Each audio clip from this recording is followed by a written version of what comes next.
Doctor గారు నమస్తే అండి. ఏం పేరండి మీ పేరు? నా పేరు ఇబ్రాహీం అండి. ఇబ్రాహీం గారు. ఇబ్రాహీం. అన్నగారు ఏం లేదు, ఇప్పుడు చేవేళ్లలో మనం పబ్లిక్ ఒపీనియన్ తీసుకుంటే సర్వే చేస్తున్నాం. సో ఎంపీ ఎలక్షన్స్ వస్తున్నాయి కాబట్టి ఈసారి మన తెలంగాణకి 17 సీట్లు ఉన్నాయి కాబట్టి ఈ 17 సీట్లు ఏ పార్టీ ఎన్ని గెలుచుకుంటే, ఇక్కడ ముఖ్యంగా చూసుకుంటే బీఆర్ఎస్, బీజేపీ, కాంగ్రెస్ 3 పార్టీలు పోటీ పడుతూ ఉన్నాయి అన్ని నియోజకవర్గాల్లో. సో మ్యాక్సిమం సీట్లు కూడా సర్దుబాటు అయిపోయినాయి. ఇక్కడ కాంగ్రెస్ నుంచి రంజిత్ రెడ్డి గారు, బీజేపీ నుంచి కొండ విశ్వేశ్వరరెడ్డి గారు, అలాగే కాసాని జ్ఞానేశ్వర్ గారు బీఆర్ఎస్ నుంచి. సో ముగ్గురులో పోటీ ఎలా ఉండబోతుంది, ఏ పార్టీకి ఎన్ని సీట్లు గెలుచుకునే అవకాశం ఉంది? ఇక్కడ చివరిలో పార్లమెంట్ కాన్ఫరెన్స్కి వచ్చేసరికి మనకి కాంగ్రెస్కే బీజేపీ కాంగ్రెస్ ప్రధాన పోటీ. ఇక బీఆర్ఎస్ అయితే పోయినట్టే, ఏముంది ఇక్కడైతే ఏం లేదు. ఓకే, బీజేపీ కాంగ్రెస్కి ప్రధాన పోటీ. అందులో ఇంకోటి ఏంటంటే రంజిత్ రెడ్డి గారు అంటే సిట్టింగ్ ఎంపీ కాబట్టి కంటిన్యూ ఉన్నారు, ఏమన్నా డెవలప్మెంట్ కావచ్చు.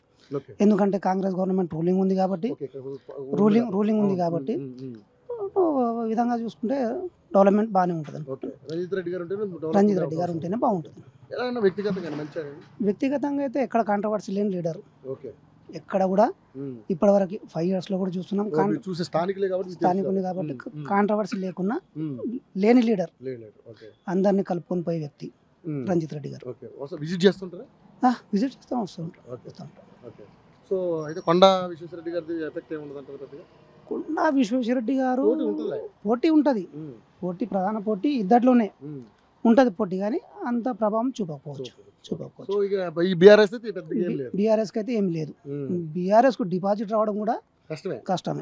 కాసాని జ్ఞానేశ్వర్ గారు కూడా గతంలో చిన్న పోస్ట్ చేశారంట కదా. కాసాని జ్ఞానేశ్వర్ 2.5 years ఎమ్మెల్సీ చేశారు. ఎమ్మెల్సీ చేసిన 2.5 years, అది కూడా లక్కీ లాటరీలో చేశాడు.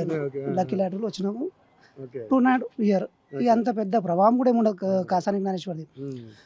ఏంటంటే ఆయనది ఒకటి ముదిరాజ్ మహాసభ ఆ రకంగా పరిచయం తప్ప పొలిటికల్ గా పెద్ద ఏం లేదు. జిల్లా పరిషత్ చైర్మన్ కూడా చేసిండు ఆయన కాబట్టి పెద్ద ఎఫెక్ట్ ఉండదు. రంజిత్ రెడ్డి గారు అవకాశాలు 100% నమ్మకం. 100% రంజిత్ రెడ్డి గారు గెలుస్తారు. ఇద్దరి మధ్య ఏమున్నా కూడా 1,00,000 చిల్లర అనుకుంటున్నాను నేనైతే. 1,00,000 చిల్లర ఉంటుంది. ఎందుకంటే ఇక్కడ ఉన్న ఎంపీ ఎలక్షన్లో ముగ్గురే ప్రధాన అభ్యర్థులు కాబట్టి ఆల్మోస్ట్ బీఆర్ఎస్ కు అయితే వ్యతిరేకత పవనాలు వీస్తున్నాయి. ఇప్పుడు బీఆర్ఎస్ ఓటింగ్ యొక్క కాంగ్రెస్ కు ఉంటుంది. ఇక్కడ ఏంటంటే బీజేపీ పెద్ద ప్రభావం లేదు తెలంగాణలో కాదు, చెవెల పార్లమెంట్ లో కూడా ఉండదు. లాస్ట్ ఇయర్ బీజేపీ అభ్యర్థి జనార్దన్ రెడ్డికి 1,00,000 ఓట్లు వచ్చినాయి. విశ్వేశ్వరరెడ్డి తరఫున 1,00,000, ఇంకో 1,00,000 పెరగవచ్చు. ఎందుకంటే స్థానికుడు కాబట్టి 1,00,000 పెరగవచ్చు. మొత్తానికైతే కాంగ్రెస్ ఉంటుంది. Thank you so much.